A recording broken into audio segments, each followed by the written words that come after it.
Alright students, so I just wanted to do a quick video on the instant runoff method. And now we mentioned this in the last video on insincere voting, but I wanted to give another example. And plus I thought this was pretty funny. Join the dark side. Anyway, here we go.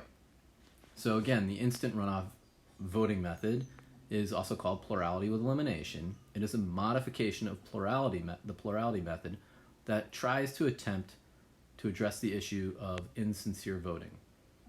In IRV, voting is done with preference ballots, and a preference schedule is generated.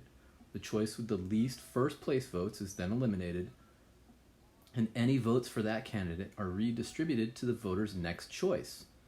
This continues until a choice has a majority. So this makes sense that it would eliminate that insincere voting, right? Because if you really want somebody, but you're worried about them not getting elected, so your second place vote would actually be counted. So let's take a look at this one example.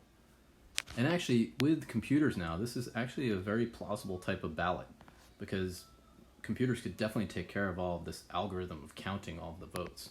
So here's one ballot, or one example. 9 voters selected D, then C, then A, then E, then B. These 5 voters selected the candidates in this order.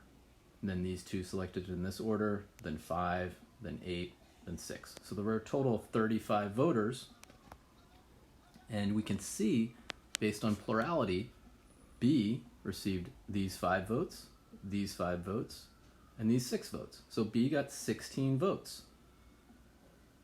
A got no votes, C got 8 votes, and D got 9 votes, and E got 2 votes. So clearly, based on plurality, B is the winner, but they didn't get a majority. So let's take a look at the instant runoff method. So what's going to happen is A is going to get eliminated from this ballot because they came in last. So let's just erase all of the A's. So that's what I'm going to do. I'm going to just go ahead and erase all of these A's. Now, let's take a look at the first place votes. Well, nothing changed, so nothing has to be redistributed yet. So let's take a look at the next worst. And that's how instant runoff works. You just keep going from the bottom up until somebody has 50% or more than 50%. So E is next. So I'm just going to erase all of the E's. Now we can see these 2 votes that were allocated to E now get allocated to D.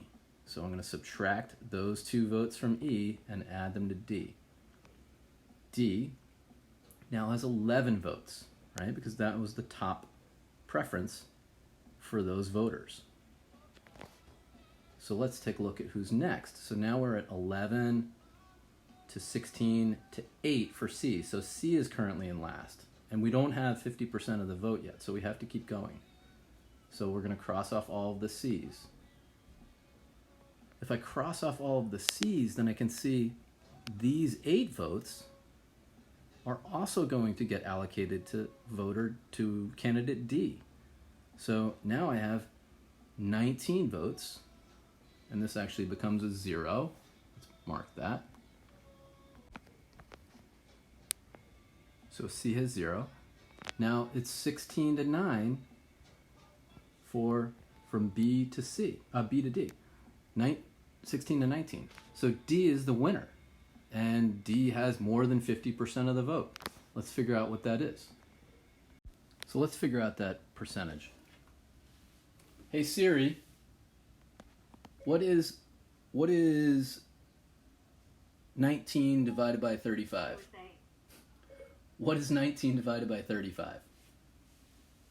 19 divided by 35 is about 0.5428. All right, thanks, Siri. So that's 0.5428, or about 54.3%. All right, so that makes sense. Like if we look at these percentages now, 45.7% and 54.3% add up to 100. So clearly D is now the winner. And they received they have a majority. They have more than 50% of the vote. That's not really what I would have anticipated at looking at this ballot right away. You know, it seemed to me it was obvious that B was the winner. So this is pretty interesting. that the instant runoff method actually chose a different outcome. And maybe this is more fair. It's interesting. So let's think about it. One other thing I'd like you to think about is there a Condorcet winner? So if we had to look at all of the one-to-one matchups, is this a fair election? Or can you even have a fair election here? That's what I'd like you to think about. See if you can figure out all of the one-to-one matchups here and see if it's a fair election. Because remember, a fair election, somebody needs to get the majority, which in this case wasn't the case with the plurality method. It did work with the instant runoff method. Somebody did get the majority that way. Maybe there's a Condorcet winner, maybe not. Let's take a look. So when we look at all of the one-to-one matchups, for example, A versus B, we have, let's see, in this column here, A beats B, right? So that would be 9-0 A. And then this column, A loses to B, so it would be 9-5. In this column, A beats B, so it would be 11-5. In this column, B loses to A, so it would be 11-10. Here, this column, A beats B, that's 19-10. And then this column, A loses to B, so 19-16. So that's where this comes up. So if you look at all of the other results, what happens? Pause the video and see if you can figure the rest of these out.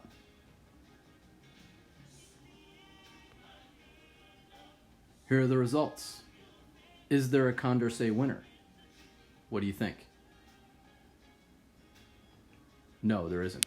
If you look, all of these matchups, there's no candidate that actually wins all of the one-to-one matchups. So actually there is no fair result for this election based on those fairness criteria. So maybe instant runoff method is the fairest option. That's something that could be debated. Anyway, thanks for watching, and I hope this helps.